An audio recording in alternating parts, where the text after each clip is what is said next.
So I'm having a chat with Danny of Cradle of Filth. How are you? I'm very well, thank you. Good, great to hear. So we've been playing a new single of yours called White Hellbore. Tell us a little bit about the single. What is there to say, really? It's the third single from my new album, which is out next week, March 21st, Friday, March 21st. Um, the video, really, I'd rather people go and watch it, to be honest, but concerns itself with a Hollywood starlet who's you find her on the mortuary slab and a rather over enigmatic and bit touchy-feely um, mortuary assistant who finds all these weird marks on her body that look like sort of occult signatures. And yeah, it just goes from there. Yeah, yeah. It's very melodic track. Well, I mean, it's heavy and melodic. It's a sort of marriage of both, really. The chorus is a kind of duet in it with myself and our keyboardist slash backing female singer, Zoe. Um, yeah, I mean, it's hard to describe a song that you're so close to be honest. Yeah. Only Go and takes listen. Go and it listen takes a to it. second to go and check it out. Yeah. Absolutely. And that is, as mentioned, off your new record, The Screaming of the Valkyries, out next week. What can we expect to hear on the record? Well, again, there's a mixed bag. I think the three singles are a good example of a cross reference of the material on there. We obviously started Malignant Perfection, very, very catchy. Wanted to bring it out just before Halloween, so really pressed the record company to get that put out ahead of schedule. Mhm. It wouldn't have been any good coming out at Christmas or Easter, just a woman, really. To Live Deliciously was a lot faster. It's the opening track on the album. Um, a lot more aggressive stance on that one, probably harkening back to sort of Damnation and Dane Amphetamine style. And then the third one seems to be like a sort of marriage of both, really, with a bit of new wave of British heavy metal.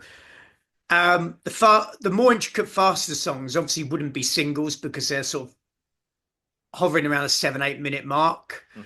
Um, but I can't choose. Well, I have a slight favorite, but I can't announce it really because I love all my children equally.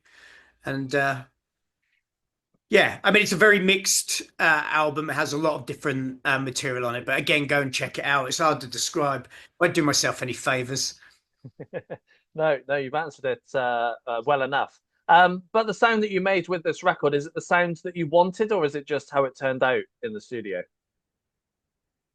No, well, I mean we were in there for a while. No, we never leave the studio until we're entirely happy with it. The production's amazing, courtesy of our resident producer Scott Atkins.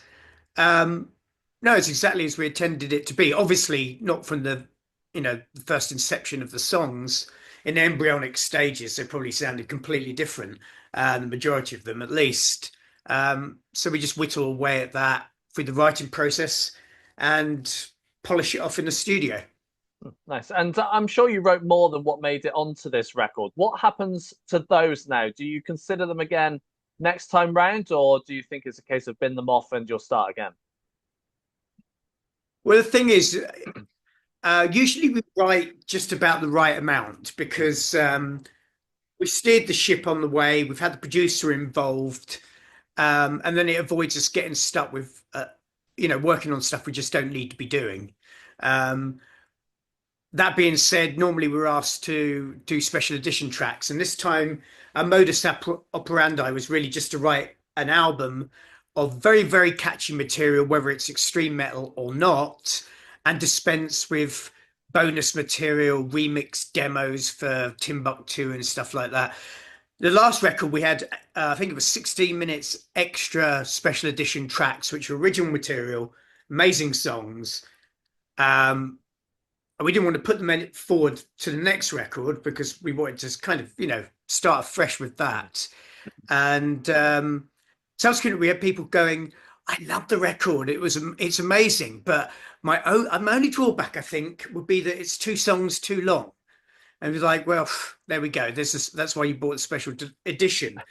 So this time we dispensed with that and decided, you get what you're given. No singular intro, singular outro, no, Super Bowl intermission in the middle.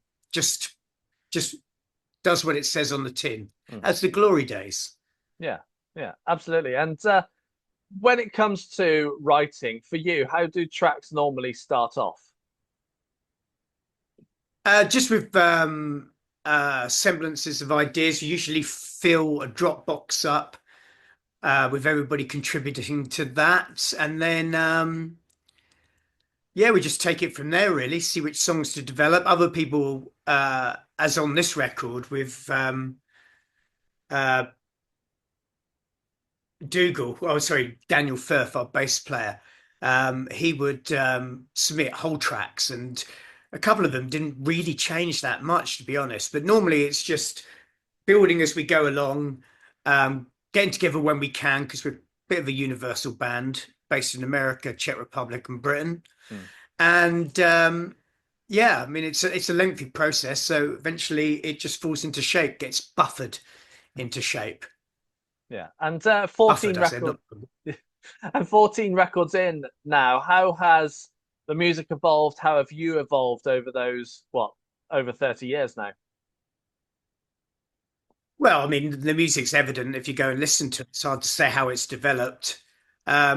It's gone through all various incarnations, and sometimes you feel a little self-plagiaristic and want to sort of self-cannibalize and um, usurp that strong identity we had earlier on our career with one eye on the future. So I think if you've got a strong identity of a band, it doesn't really matter if you um, write stuff that's slightly reminiscent of earlier works. I mean, AC/DC have been doing it their entire career, so I don't think that's a problem.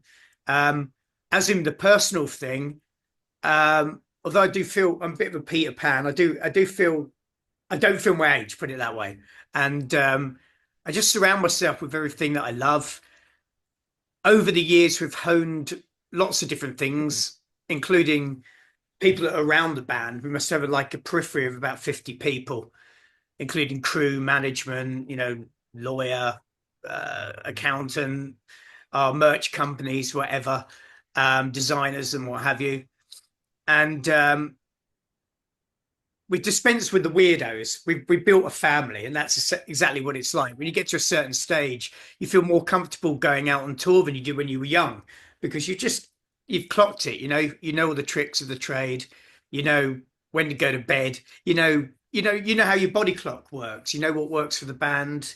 Um, and yeah, I found that on tour when you've got young bands touring, you go, how the hell do you do it?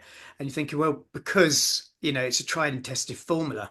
I'm not up till four partying or, we've got it finely honed with our bus and everything's booked well ahead of time. So yeah, we've instigated some order amongst the chaos. It's much needed, I'm sure. And the band lineup has changed a number of times over the years. How much impact do the new members have on the music? And especially as I believe Donnie and Zoe, this is their first record. So how much of an impact do they have on this record as well? Well, we've had a lot of people, probably about 38 people other Mm. over the time, but it's not all at once, obviously, because otherwise we'd be an orchestra. Um, and it's a gradual process, and people who come and go leave for various reasons, including thinking they can do it better themselves, or they leave because it's just too much hard work, change professions, move to different countries. We've only actually fired three people in the entire career, and that was very early on. Um, so recently, 3 years ago, our guitarist left for personal reasons, family, having a baby, moving house, Yeah. etc. Um, and then our keyboardist took that as an example to leave because she wasn't really fitting in. And we were just before a major support with Danzig in the States, and we didn't have enough time to get visas for Europeans. So we had to quickly find two Americans. And I, at the time, thought, well, maybe they'd work for the band, but then I was skeptical about them being American. And that's just because of the Atlantean divide. It's just, we've had Americans in the band before. And it just, I don't know, I don't know what it was, but whoever did the homework and the researching both Donny and Zoe found two absolutely perfect candidates for the job. And so at the end of the run with Danzig, we were like, welcome on board. Yeah. And things have gone so well that Zoe's now married our other guitarist, Ashok. And we went to their wedding in Arizona at the beginning of the year, which was fantastic. Um, yeah, and like I say, they've been in the band 3 years. So in musicians' terms, that's 21 years. Um, and they're fully integrated. And when you're in a band like Cradle, you're expected to wear many hats, including writing. Everybody contributes. But I think they had a hand up with that in respect of how many different set lists we played over the last 3 years. And playing a lot of old material and rare material. And I think that across the whole board, they found their stance, their feet. Well, they definitely have because they contributed to the new record, and it sounds fantastic. And we're actually writing for the next record already because we got to a sort of plateau where we feel confident enough now that everybody's working on full power. We're back at the top of our game with a lot of interest around us at the moment. And what's that saying? Make hay when the sun Mm. shines. No, yeah, absolutely. And people will want to see you playing these new tracks live, and you've got plenty of touring coming up, both in the States, here in Europe, and UK too. Bet you can't wait to be on the road again. Yeah, and then after that, South America in Hmm. the I was going to say fall, but we're not American. In the autumn, and then it's a bit of a grey area because we had something massively planned with another band, but that's going to be moved to next year because said band want to wait till their new album drops. Subsequently, we might even have another of our own before then. Um, so yeah, very busy. The first is in America, co-headlining the Chaos and Carnage Festival Tour. 7 bands, uh, co-headlining Dying Fetus, but there's Nea Bliviscaris, Flesh God Apocalypse, and 3 more. Hmm. And yeah, that looks great. Really looking forward to that. Um, I nipped to LA 2 weeks before that to do some work with someone else. Uh, just bumbling around on the album that we're working on. There's nothing to do with Cradle. Hmm. And yeah, album's out next week. May even be. I was just say between me and you. What a stupid thing to say. Because as if what's the point? Nobody can be watching this if it's between me and you. It's uh, there may be another single. There may be coming out in a couple of weeks. Um, so yeah. Anyway, is it?